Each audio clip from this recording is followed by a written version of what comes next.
考評局出版考試報告及試題專輯，分析首屆中學文憑試考生喺各科嘅表現。其中第一次成為必修科嘅通識科，分為卷一必答嘅資料回應題，同埋卷二嘅延伸回應題。考生喺卷一嘅表現好過卷二，大多都能夠理解資料，但喺歸納同整合數據嘅能力就較差。例如卷一中有關政黨嘅一題，內容係香港人對政治組織喺立法會嘅滿意程度，以及政治組織同政府管治效能有乜嘢關係。考生表現較差，部分考生未能夠充分運用資料，解釋香港人對政治組織嘅睇法，亦都未有展述產生呢一啲睇法嘅因素。考評局評核發展高級經理盧家耀認為，考生對政黨認識不足。考生咧傾向講乜嘢咧？傾向講係多本港嘅政治組織佢哋嘅工作，佢哋做咗啲乜嘢，或者佢哋嗰個政治立場。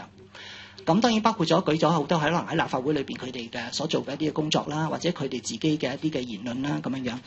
而做唔到咧，我哋期望佢從一個宏觀嘅角度咧，去講翻究竟有唔同政治組織同埋政府管治之間個關係究竟係點樣樣。至於卷二，部分考生未能夠正確理解題目，只陳述正反觀點，再表明較支持邊一個觀點，缺乏論證，答案流於表面。而喺中文科錯別字嘅情況普遍，口試中英夾雜亦都頗為嚴重。負責中文科嘅考評局評核發展高級經理譚慕儀話 ：iPhone 同 Facebook 等嘅詞語經常出現，但其實考生有方法避免。